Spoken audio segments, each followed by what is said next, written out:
Budget নিয়ে বিস্তারিত জানাতে নিউজরুম থেকে সরাসরি যুক্ত হচ্ছেন সহকর্মী বিপ্রজিৎ চন্দ।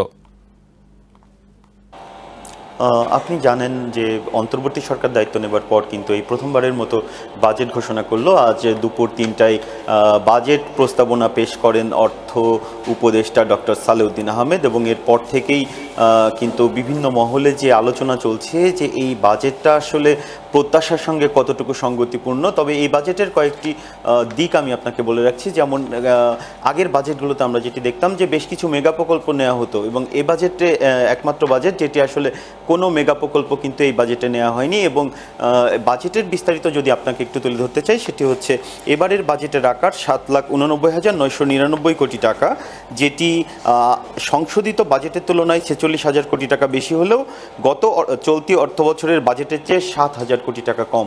এবং এই বাজেটে বেশ কিছু পণ্যের দাম বেড়েছে এবং বেশ কিছু পণ্যের দাম কমেছে। আমরা সাধারণ মানুষের কথা বলে যেটি জানতে পেরেছি যে যেসব পণ্যের দাম মূলত বাড়ে সেগুলো কিন্তু বাজারে খুব দ্রুতই প্রভাব ফেলে, অর্থাৎ বাজেট ঘোষণার পরদিন থেকেই বা দু একদিন আগের থেকে এসব পণ্যের মূল্য কিন্তু বেড়ে যায়, কিন্তু সেই পণ্যটা কম দামে গ্রাহকের পেতে কিন্তু ভোগান্তি পোহাতে হয়। অর্থাৎ সেটির যে বাস্তবায়ন, সেই বাস্তবায়ন প্রক্রিয়াটা কিন্তু অনেক ধীর।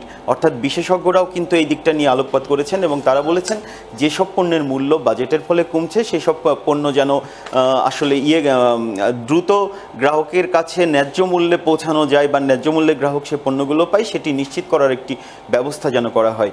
আমি একটু সংক্ষিপ্ত আকারে যেসব পণ্যের মূল্য বেড়েছে এবং যেসব পণ্যের মূল্য কমেছে তার একটা সংক্ষিপ্ত তালিকা আসলে তুলে ধরতে চাই।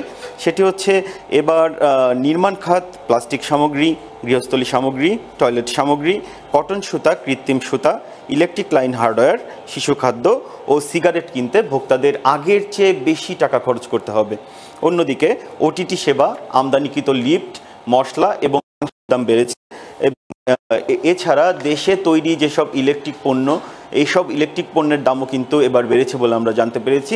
এবার জানিয়ে দিচ্ছি কমেছে সেসব পণ্যগুলো, সেসব হচ্ছে ক্যাপটিভ বিদ্যুৎ, অর্থাৎ এবার বিদ্যুতের দাম কিন্তু এই বাজেটে বাড়ছে না। শিল্পের কাঁচামাল, এলএনজি সিলিন্ডার, দেশি স্যানিটারি ন্যাপকিন, দেশি ডাইপার, প্যাকেটকৃত তরল দুধ ও বল পয়েন্ট, 30 ইঞ্চি পর্যন্ত কম্পিউটার মনিটর, হাসপাতালের বেড ও হাসপাতালের যন্ত্রাংশ, ওষুধের কাঁচামাল, cold storage, LGP cylinder, battery, কীটনাশক, ফ্রুট ব্যাগ, টায়ার ও সার, এই জিনিসগুলোর মূল্য কিন্তু কমেছে।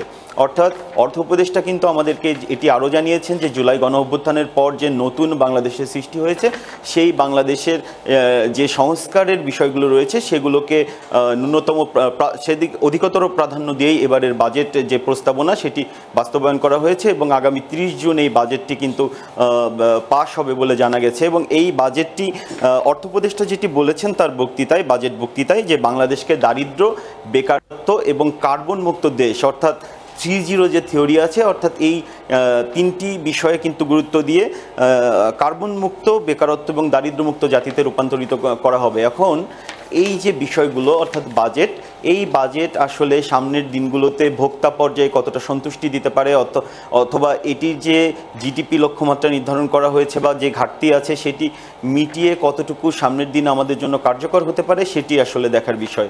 এবং বাজেট নিয়ে এই মুহূর্তে এটি ছিল আমার কাছ থেকে সবশেষ তথ্য। নিউ ইয়র্ক থেকে সম্প্রচারিত TVN 24 টেলিভিশন, বিশ্বজুড়ে বাঙালির কণ্ঠস্বর।